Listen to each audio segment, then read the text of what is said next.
there are a lot of people involved opposing this. And interestingly, they don't need to be, the victim of litigation to get involved and know what's at stake here.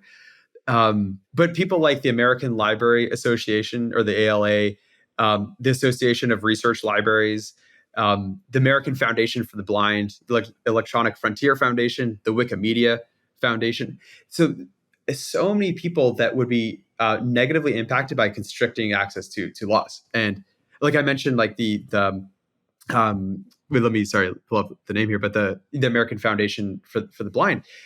Now, someone like that would be concerned, because if you limit access and you limit the way people can read the code through, let's say, like a hamstrung reading room, it can be very difficult for someone who doesn't have sight to actually read the codes and use a digital e-reader to actually read them out loud. And that's what's being proposed here is a very kind of locked down reading room to actually see the codes.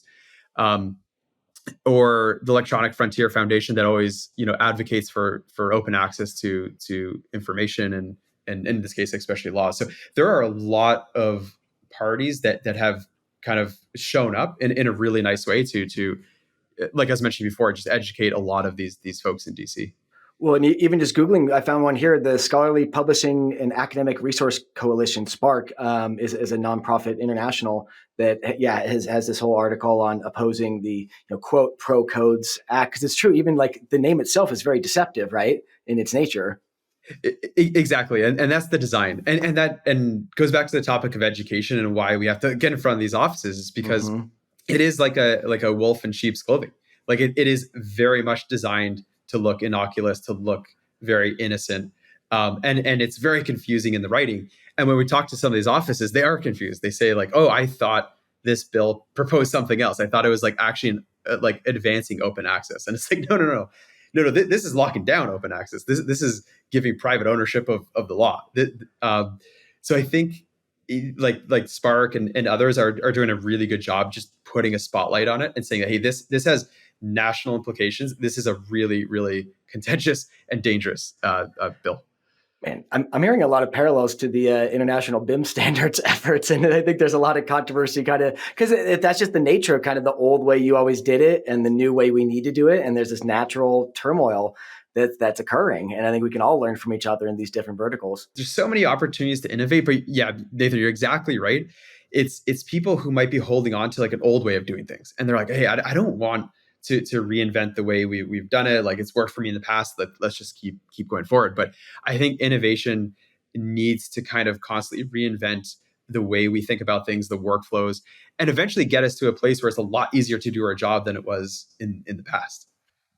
Well, and that's what I wanted to say, Scott, is bringing you on here and raising awareness to this, because I want all our other folks out there, our BIM and VDC, to understand that if this is limited, it's a foundational aspect to the way that we design and we build and we construct and then we inspect. So this is a fundamental component that, if locked away, is going to severely limit the amount of innovation and change and access that we can have in an environment where we don't have enough skilled trades. We don't have enough people to do this work. We are losing millions of dollars in the process of building things incorrectly or against code, having rework, having all these problems. And we're investing all of this money in innovation, and we're fundamentally going to be limited in our output if this law or this bill grants private access and privatizes the law around those building codes. And we need everybody listening to realize that at some point you're going to ask why a tool can't do something. And it could come all the way back to, sorry, but Pro Codes Act made it through and we can't do that.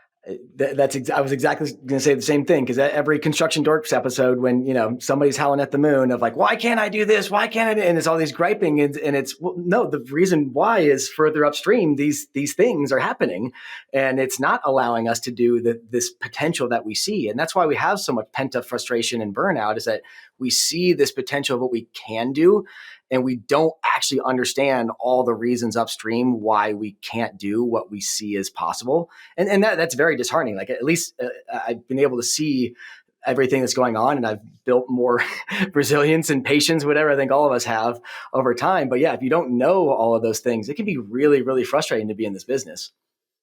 Yeah, and so many of those pain points, exactly like you're saying, is it comes from upstream things, and it's very abstract or opaque, and you wouldn't realize it, right? Like you might be in a product or a software and doing something, you're like, yeah, I mean, just like you're saying, like, why can't it do that? And it turns out, years ago or maybe ongoing, there's all these dynamics in the background that are actually limiting that, and like maybe the provider wanted to give that to you, but their hands were tied and they couldn't.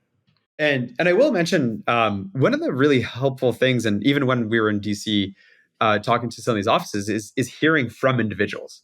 And people had reached out to the representatives or to their senators and said, like, "Hey, this is something that impacts my life. This is bringing friction to me, and it'll have an immediate impact, and it'll have a future impact." And people have reached out in a really meaningful way, and I think it really has started to sway the conversation in a really good way.